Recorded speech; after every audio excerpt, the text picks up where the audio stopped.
Hi submarine friends. So today's project is making the electrical box for the engine only. So it only looks after the engine. It's a standalone box, so it's got a door. It's repurposed from other submarine that I built. So I've already peeled off the labels. So I just have to clean that up with some lacquer thinners. And I started making this video earlier and it cut off for some reason, so I'm just starting over. So I've already done some of this stuff, but anyways, I've also got a mic. I bought a microphone. Hopefully that helps the situation. So anyways, what I'm doing now is I'm just drilling the holes for the switches. So there's a push button to start. There's a switch for the fuel pump, boom. There's a switch for the interior light. And there's a switch that powers it all up. And it powers up the temperature gauge. So that's it. It's really pretty straightforward. Now the box is a lot bigger than it needs to be, but it's what I have. And it gives me the opportunity to expand. I can add more stuff to it if I want. This is the alarm. This thing is unbelievably loud. So this is the alarm that I'm using for temperature. So if the engine overheats, I'm connecting this into the original temperature sensor on the head, the engine head. So I just have to drill one more hole for the push button switch.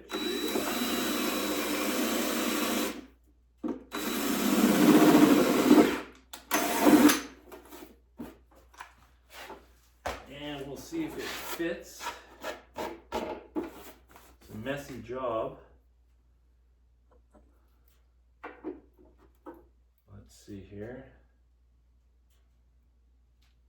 Should fit.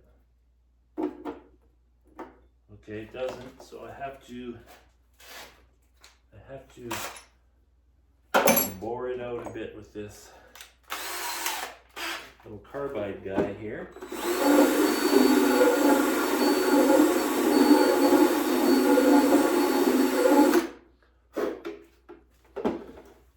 Okay, now it should fit. Yes. So we can put this stuff in here now. There's lots of room between switches. I like that. It's not too crowded. It's really easy to get these things overcrowded. And then it just really sucks to work on. So what I like to do, I like to have boxes like this for each thing. So like in the back of the submarine, there's a box similar to this, and it's just for, the stuff in the back of the sub, like the cooling fan for the air conditioning, 2 solenoids for the thruster motors, and it's basically just a junction box. So it also is a junction for the water pump that cools the exhaust. I'm having troubles getting this nut started, and it's starting to annoy me. Maybe I just have to force it a little bit here. If not, I'll switch to the other plug, or to the other. I have 2 of these, but I think this one's better quality, so I'd like to use it. But it's being a real pain. Boy, that's really... Okay, I'm gonna have to force it. If I can't force it, I'll just switch. Nope, okay. Well, maybe I'll just try this. Hold on. Oh no, see, it's buggered up. Okay. I'm gonna use this one. I hope it's a 5/8. It's a wee bit bigger. That's okay. We can handle that.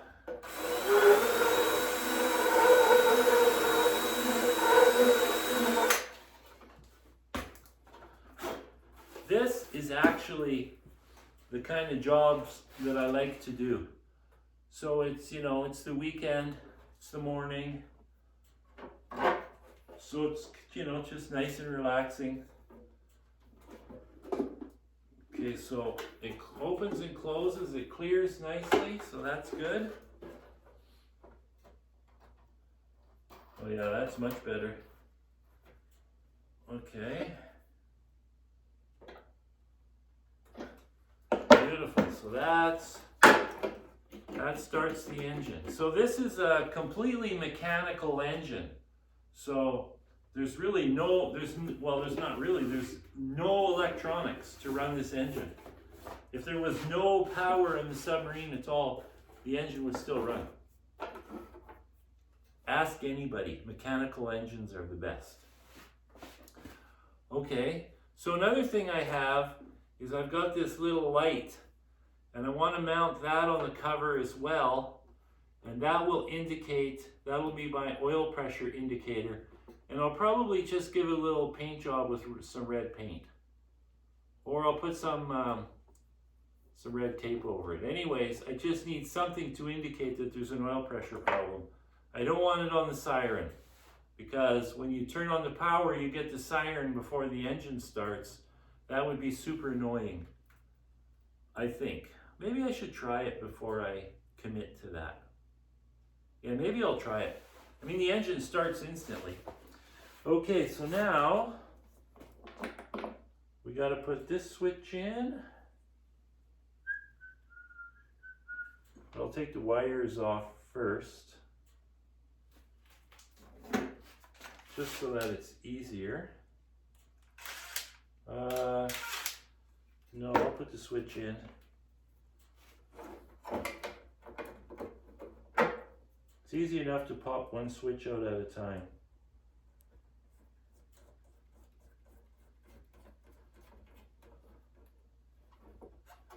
I should have a light. Yeah, I'll order a light to indicate that the power is on, so the system power is on. Not so that I know it's on, but more so that I know it's off. Mind you, this power all comes from the main battery switch, so when the submarine is not in use, the battery power is killed, so it really wouldn't be a problem. Best to keep it simple. I like simple. I like it to be like an army Jeep simple.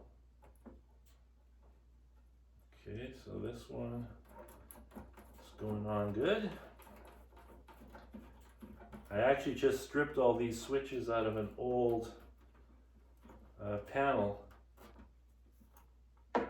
It's actually the panel I had in here originally, and when I changed the variable ballast tank, I couldn't use that panel anymore, so I didn't really like it that much anyways, to be honest.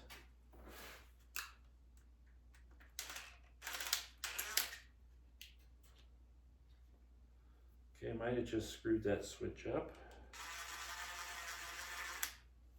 No worries, I'll just use the other side of the switch.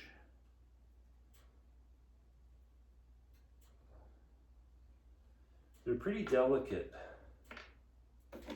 it seems.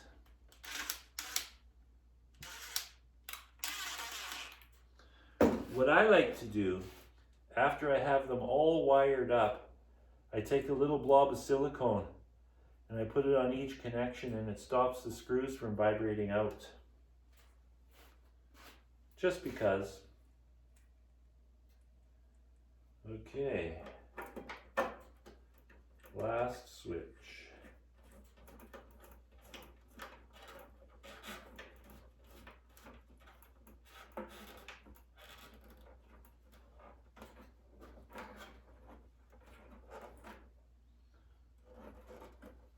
Okay. So there there we go. That goes like that. That's pretty good. Then I can drop the temperature gauge in.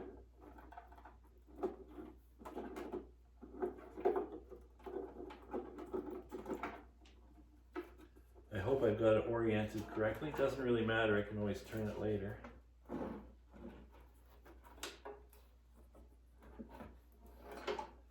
So this is a pretty simple, straightforward operation.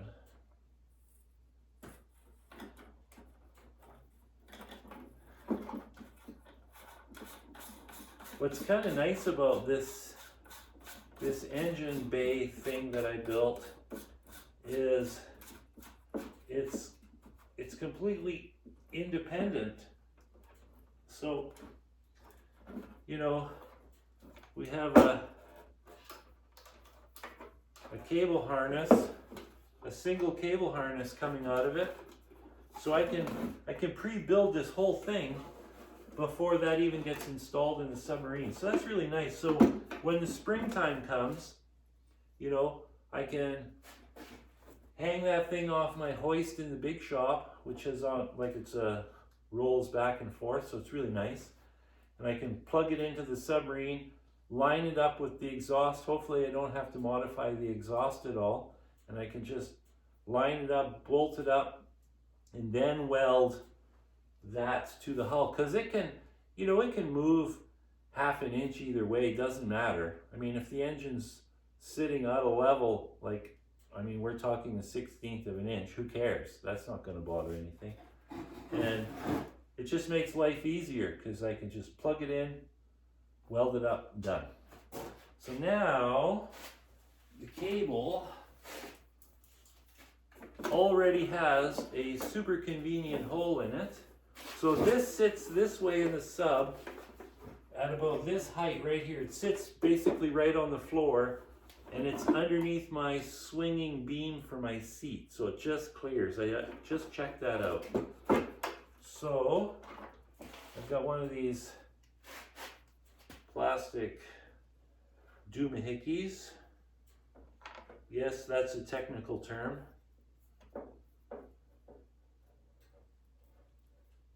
I really like these. It really makes it clean. Okay. Fits that cable just perfect. So then we go here.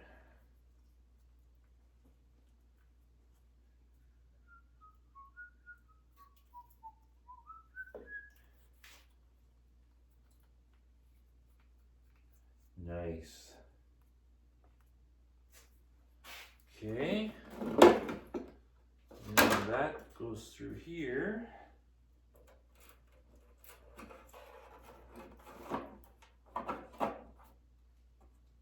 Boy, that's nice and clean.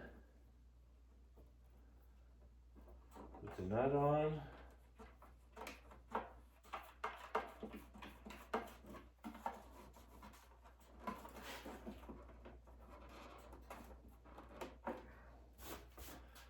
Okay, so now I just have to wire that all up. I don't know if I should mount this or just lay it in there for now. When I used it before, I actually put some foam over it to muffle it a bit. It was so loud. So anyways, so now that can close. So this sits this way in the sub, and the engine is back there, so the cable just comes right into it like that. That looks pretty good, doesn't it? I'll clean up this with some lacquer thinners. That's no problem. If that doesn't come clean, then what I would do is just put an aluminum plate over it to cover it and hide it. Some nice aluminum. Like I got lots of this stuff. I got all kinds of big pieces of this 16 gauge aluminum. See, I could just cover that. Be no problem at all.